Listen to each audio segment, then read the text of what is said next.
ఎన్నో traditional recipes ఉంటాయి, అవి చాలా అద్భుతం. కానీ మనం తినడంలోనే కొన్ని తప్పులు చేస్తూ ఉంటాం. మరి ఈరోజు నేను చేస్తుంది కోడిగుడ్డు పులుసు. అయితే కోడిగుడ్డు పులుసులో నేను కొంచెం చామదుంపలు కూడా వేసి చేసుకుంటున్నా. కానీ దేంతో తింటే బాగుంటుంది? ముద్దపప్పు, దాంతోపాటు అన్నం. సో అన్నం క్వాంటిటీ మనం తినేది చాలా తప్పు చేస్తూ ఉంటాం. కోడిగుడ్డు పులుసు చేసేటప్పుడు కూడా దాంట్లో నూనె ఎక్కువ వేసి చేస్తూ ఉంటాం. మీరు నూనె బదులు నెయ్యి వేసుకోగలిగితే ఇంకా బెటర్. ఎందుకంటే ఈరోజు ఈ ఉల్లిపాయలు కుక్ అయిన తర్వాత కొంచెం నూనె తీసేస్తాను. ఉల్లిపాయ మనం వేయించుకోవడానికి నూనె ఎక్కువ కావాలి, తప్పదు వేద్దాం. కానీ తర్వాత దాంట్లోంచి తీసేయడానికి ట్రై చేద్దాం. సో ముందుగా తాలింపుకి ఆవాలు, మెంతులు, ఎండుమిరపకాయ, జీలకర్ర అదిరిపోవాలి. ఆ కరివేపాకు కూడా వేసి కొంచెం మీడియం సైజుగా కట్ చేసిన ఉల్లిపాయలు ఎన్నేయాలి? బోల్డ్ ఉల్లిపాయలు వేయాలి. ఎందుకంటే ఒక పులుసులో అద్భుతమైన రుచినిచ్చేది ఈ ఉల్లిపాయలే. కొంచెం ఉప్పు వేసుకుందాం. ఉల్లిపాయలు బ్రౌన్గా అవ్వకూడదు, కానీ కొంచెం వేగితే దాంట్లో టేస్ట్ అమ్మమ్మో మాటల్లో చెప్పలేను, అంత రుచి వస్తుంది. ఈ ఉల్లిపాయలు ఎక్కువ ఫ్రై అవ్వక్కర్లేదు, ఈ మాత్రం ఫ్రై అవుతే చాలు. అయితే ఇందాక చెప్పాను కదా, నూనె తీసేయడం. నూనె మనం ఇళ్లల్లో చేసుకున్నప్పుడు ఎక్స్ట్రా నూనె ఉండకూడదంటే, ఇప్పుడు చూడండి, నేను ఒక స్ట్రైనర్ ఉంది, దీంట్లో ఒక బౌల్ మీద పెట్టేసుకొని ఈ ఉల్లిపాయలు ఏదైతే ఉందో దీన్ని తీసేసి మొత్తం దీంట్లో వేసేస్తాను. అయితే ఎక్స్ట్రా నూనె ఏది ఉన్నా అది వచ్చేస్తుంది. అందులో నేను కొంచెం నెయ్యి వేసుకున్నాను. ఆ నెయ్యిని మళ్ళీ ముద్దపప్పు తినేటప్పుడు అందులో ఈ మిగిలిన కింద వచ్చిన నెయ్యిని అప్పుడు తర్వాత వేసుకొని ఎంజాయ్ చేస్తాను. ఇప్పుడు స్లోగా కొంచెం నెయ్యి కిందికి వచ్చేస్తుంది. చూడండి, నెయ్యి ఏదైతే ఉందో అది బయటకు వచ్చేస్తుంది. ఇది తర్వాత వాడుకుందాం. అంటే మనం తినే నూనె ఏదన్నా ఫ్యాట్స్ కావచ్చు, అది ఎంత తక్కువగా తినాలి, కానీ టేస్ట్ మాత్రం తగ్గొద్దు. మన ట్రెడిషనల్ ఫుడ్స్ ఎంత టేస్టీగా తింటే అంత అద్భుతం. అంటే ఎందుకు నేను తీస్తున్నాను, ఇది కొంతమంది ఓవర్ యాక్షన్ చేస్తున్నట్టు అనిపిస్తుంది. కానీ మనం ఫస్ట్ నూనె తక్కువ వేసుకుంటే మనకు ఉల్లిపాయలు ఆ విధంగా వేగవు. సో కాబట్టి ఇలా చేశాను.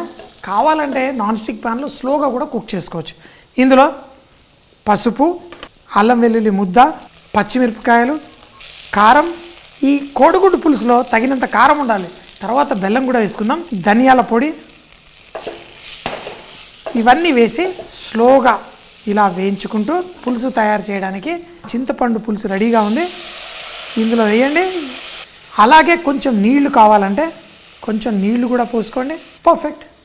ఈ చింతపండు పులుసు కొంచెం సేపు ఉడికిన తర్వాత ఈ చామదుంపలు. కోడిగుడ్డు పులుసు ముద్దపప్పుతో అన్నంతో తింటున్నాను, మళ్ళీ చామదుంపలు ఎందుకు? ఇది కూడా స్టార్చ్ కంటెంట్ ఎక్కువ ఉంటుంది కదా అనుకుంటారు కదా. లేదండి, మనకి ఇందులో రెసిస్టెంట్ స్టార్చ్ ఉంటుంది. అంటే చామదుంపలు ఈ డయాబెటిక్ ఉన్నవాళ్ళు కూడా చక్కగా తినొచ్చు. ఎందుకంటే గ్లైకెమిక్ ఇండెక్స్ ఏదైతే ఉంటుందో అది పెంచదు. మరొకటి, దీంట్లో మనకి ఎసెన్షియల్ వైటమిన్ మినరల్స్తో పాటు హై క్వాంటిటీ ఆఫ్ ఫైబర్ ఉంటుంది. అంటే మనం తినేటప్పుడు మన హ్యూమన్ సెల్స్కే కాదు, మన బాడీలో ఉన్న ఎన్నో మైక్రోబ్స్, మన గట్ బ్యాక్టీరియాకి చాలా మంచిది. అందుకే ఈరోజు ఈ కోడిగుడ్డు పులుసులో చామదుంపలు కూడా వేస్తున్నాను. ఇందులో మన చామదుంపలు వేసేసుకుందాం. దీన్ని ఆ చామదుంపల పులుసు ఈ పులుపుని పీల్చుకొని ఆ మంచి టేస్ట్ బయటికి తీసుకొస్తుంది. కోడిగుడ్లు మాత్రం దాంట్లో లాస్ట్లో వేద్దాం. దాన్ని మనం ఉడికించాల్సిన అవసరం లేదు. లైట్గా కావాలంటే లైట్గా ఒక ఘాటు పెట్టి వేస్తారు, కావాలంటే అలా వేసేసుకుందాం అంతే. అయితే ఇప్పుడు కొంచెం సేపు ఉడికిన తర్వాత దీంట్లో ఆ టేస్ట్ పెరగడానికి కొంచెం బెల్లం వేయండి, మంచి టేస్ట్ వస్తుంది ఈ గ్రేవీకి. గరం మసాలా, కొత్తిమీర వేసుకుంటే చాలా బాగుంటుంది. కోడిగుడ్లు ఒక పవర్ హౌస్ లాగా చాలా అద్భుతమైన ప్రోటీన్స్, వైటమిన్స్, అంతేకాకుండా హెల్తీ ఫ్యాట్స్ ఉంటాయి. అది ఉదయం బ్రేక్ఫాస్ట్ అయినా, మీరు సాయంత్రం పూట స్నాక్ లాగా అయినా, అప్పుడప్పుడు డైటింగ్ చేసేవాళ్ళైతే మా ఆవిడ చేస్తుంది, గుడ్లని బాయిల్ చేసేసి ఫ్రిడ్జ్లో పెట్టుకుంటుంది. ఆకలి వేసి కొంచెం టెంప్టేషన్ వస్తే ఒక గుడ్డు తీసి దాన్ని లైట్ కట్ చేసి కొంచెం పెప్పరు, సాల్ట్ వేసుకొని తినేస్తుంది. ఒక్క గుడ్డు తిన్నా ఆకలిని చంపేస్తుంది. సో ఇది ఒక మంచి చిట్కా. ఇందులో మనం ఉడకపెట్టిన గుడ్లు వేయండి. ఈ పులుసులో 2 నిమిషాల పాటు కుక్ చేసి స్టవ్ బంద్ చేద్దాం. కొంతమంది ఉల్లిపాయలు పెద్ద ముక్కలు లైక్ చేస్తారు.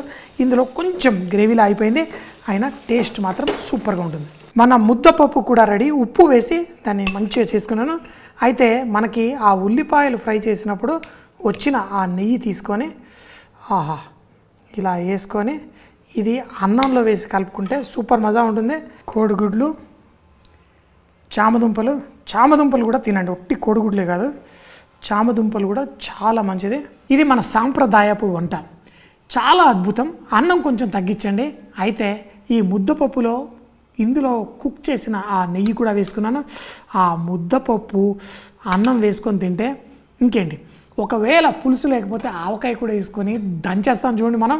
కానీ ఈరోజు మంచిగా ప్రోటీన్ రిచ్ నేను కోడిగుడ్లు కూడా వేసుకున్నాను. అందులో మనకు కావాల్సిన అద్భుతమైన ఫైబర్ ఈ చామదుంపల్లో ఉంటుంది. మొన్న మా ఫ్రెండ్ వాళ్ళ ఇంటికి వెళ్తే వాళ్ళు కోడిగుడ్డు పులుసు చామగడ్డ కూడా వేసుకున్నాం అనగానే నాకు నిన్నటి నుంచి కల్లో ఇది తినేయాలనిపించింది. పొద్దున్న లెగ్గానే మా ఆవిడ ఏమడిగింది, ఏంటి రాత్రి అంతా కోడిగుడ్డు పులుసు కల్లో వచ్చిందా అంది. నిజంగా వచ్చింది. సో చూడండి, ఫస్ట్ ఇలా కలిపి ఆ కోడిగుడ్డు కాదండి, ఫస్ట్ ఆ ముద్దపప్పుని ఒక్క ముద్ద, ఇంకేం కావాలి జీవితంలో, ఇంత అద్భుతమైన రుచి. సో మరో ముద్ద మనం తీసుకునేటప్పుడు ఈసారి ఆ కోడిగుడ్డుని లైట్గా విరక్కొట్టి ఆ పులుసుతో పాటు దీంట్లో ముంచి దంచేద్దామంటే అదృష్టం ఉండాలండి, మంచిగా చేసుకొని తినాలి. సూపర్. సో ఎప్పుడు చెప్తాం కదా, మీరు చక్కగా హెల్తీగా ఉండండి. ఆ కాంబినేషన్స్ మన పూర్వీకులు ఎన్నో చెప్పారు హెల్తీ ఫుడ్స్, కానీ మోతాదు కొంచెం తగ్గించండి. ఎందుకంటే లెస్ బ్యాగేజ్ మోర్ హ్యాపీనెస్. కొంచెం తక్కువగా తింటే చాలా సంతోషంగా ఉంటాం. సో గుర్తుంచుకోండి, 55 పౌండ్ల కంటే ఎక్కువ తగ్గాను, కానీ హెల్తీ వేగా తగ్గాను, సస్టైనబుల్గా. ముందొచ్చే వీడియోల్లో మీకు ఎలా నా లైఫ్ స్టైల్ ప్రతి డే నేను ఎలా మెయింటైన్ చేస్తున్నాను, ఎంత చక్కగా ఎంజాయ్ చేస్తూ ఈ బరువు తగ్గానో కూడా మీకు చెప్తాను. సో ఈరోజు అయితే చేసుకోండి, తినండి, ఫుల్గా ఎంజాయ్ చేయండి. కోడిగుడ్డు పులుసు ఆ ముద్దపప్పుతోటి అద్దరిపోతుంది, ఏమన్నా చెప్పండి. ఫుల్గా ఎంజాయ్ చేయండి.